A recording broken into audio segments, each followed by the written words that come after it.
आखिर दुनिया मुझे आमिर धारावी के नाम से जानती है, समझता है। वैसे पुराने जो होते हैं अभी भी जानते हैं, नए लोग जानते नहीं।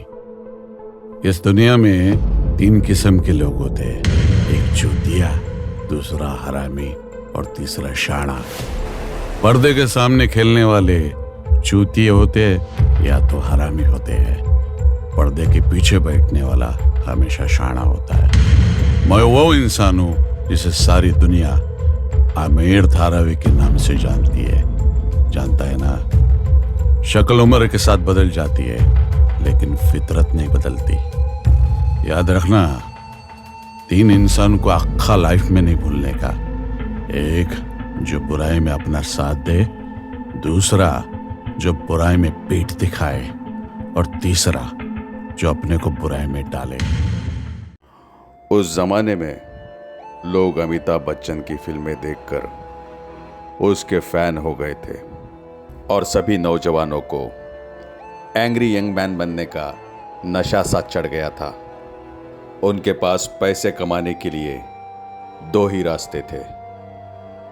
एक, या तो अंडरवर्ल्ड ज्वाइन करे या फिर पुलिस में भर्ती होकर पुलिस ऑफिसर बन जाए। और उस जमाने में बड़े बुजुर्ग नौजवानों को 2 ही सलाह देते थे। एक, भाई लोगों से पंगा मत लेना, और दूसरी, पुलिस से ना तो दोस्ती अच्छी ना तो दुश्मनी। लेकिन एंग्री यंग मैन तो दोनों ही तरफ थे।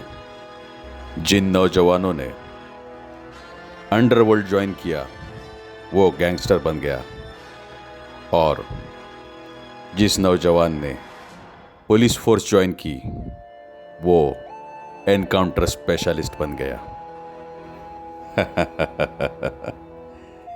तकदीर भी लोगों को कहां से कहां लेके जाती है। थिएटर के बाहर पिक्चर की टिकटें ब्लैक में बेचने वाला डॉन बन जाता है, और इसी डॉन के लिए कई सारे लोगों को मारने वाला एनकाउंटर में मारा जाता है। आज मैं आपको अंडरवर्ल्ड की एक कड़वी सच्चाई बताना चाहता हूं। इस दुनिया में जितने भी डॉन हैं, उनमें से एक भी डॉन ने अपने हाथों से कभी किसी को नहीं मारा। बात पते की है लेकिन सच है। वर्धा भाई के गणपति मंडप जलने के वाकये से वर्धा भाई की बुराई शुरू हुई। उस पुलिस ऑफिसर ने अननेसेसरी कोलीवाड़ा में, जहां शशि कपूर, राजेश खन्ना जैसे फिल्म स्टार खाना खाने आते थे, उन सब ढाबों को बंद कर दिया। दरअसल इस वाकये का और वर्धा भाई का कोई संबंध नहीं था। असल में इसी पुलिस ऑफिसर की वजह से मुंबई में फिर से अंडरवर्ल्ड की शुरुआत हो गई।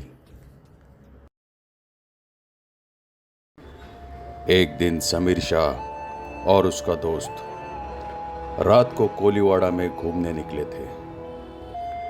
रास्ते में एक एरिया आता है जिसका नाम है मक्कावाड़ी। उस एरिया में लड़की लोग पर्दा उठा के क्या करती है ये पूरा मुंबई जानता है। वहां से आगे उनको गुणवंत देसाई साहब मिले तो समीर शाह ने उनको पूछा कि अरे साहब, ये सब क्या चल रहा है? तो गुणवंत देसाई साहब मुस्कुराकर बोले,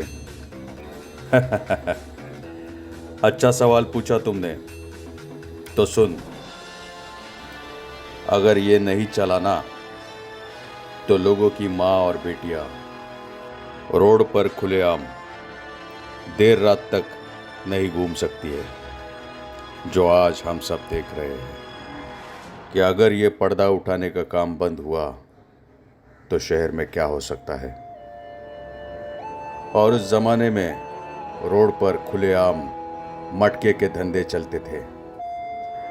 समीर शाह ने गुणवंत देसाई को फिर एक सवाल पूछा, अरे साहब, यह मटके के धंधे रोड पे ऐसे खुलेआम कैसे चलते हैं?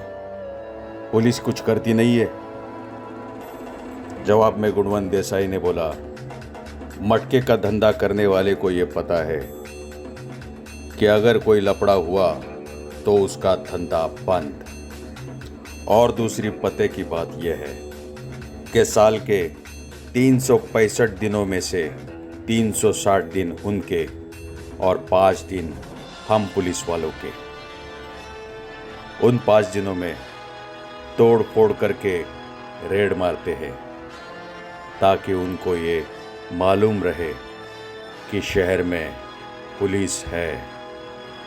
थोड़ा तो दबाव रहना ही चाहिए, समझा? एक दिन समीर भाई को एक पुलिस वाले का फोन आया और फोन पे पुलिस वाला बोला, कह रे आरबीएल में काम करता है ना तू? हाँ, और आरबीएल का पूरा रिकॉर्ड है मेरे पास। तू काय समजतोस काय स्वतःला? हाँ, तेरा सब धंधा बंद कर दूंगा मैं, समझता है ना तू? तेरा नंबर, तेरा रिकॉर्ड सब है मेरे पास। क्या? ये सुनकर समीर भाई ने आराम से उसको जवाब दिया, क्या रे तू मेरे को राग दे रहा है? हाँ? अरे आज फोन डायरेक्टरी के खुलने के बाद आरबीएल का नंबर तो आसानी से किसी भी पुलिस वाले को क्या, किसी नॉर्मल आदमी को भी मिल जाता है। तो तूने कौन सा ऐसा तीर मार लिया? अभी मैं किसी भी बिल्डर को ये बोलूं कि चल 2 खोखा खाली कर अभी के अभी, नहीं तो जिस जमीन पे तू बिल्डिंग बना रहा है ना, उसी जमीन में तेरे को गाड़ देगा। तो क्या तू मेरा फ़ोन नंबर डायरेक्टरी में ढूंढेगा या फिर मेरे तक पहुंचेगा? मेरे पास पहुंचना इतना आसान भी नहीं है। और एक तेरे पते के लिए एक बात बोलता है कि एक जंगल में 2 शेर नहीं रह सकते। एक शेर दूसरे शेर को मारने के लिए तैयार हो जाता है ताकि उसको पूरी थाली खाने को मिले। और तुम पुलिस वाले हम लोगों का पता लगाने के लिए हमेशा पान बीड़ी वालों का सहारा लेते हो और हम तक पहुंचने की बात करता है। हाँ, तेरे को मालूम है मैं कभी जेब से सिगरेट भी निकालता हूं ना, तो सामने वाले को लगता है कि मैं घोड़ा निकालूंगा। अरे क्या बात करता है, सोच समझ के बात किया कर। तू किससे बात कर रहा है? शेर से बात करने के लिए ना, कभी शेर को मेरे सामने ला। लगड़बग्गों से मैं बात नहीं करता हूं, समझा? चल रख फोन।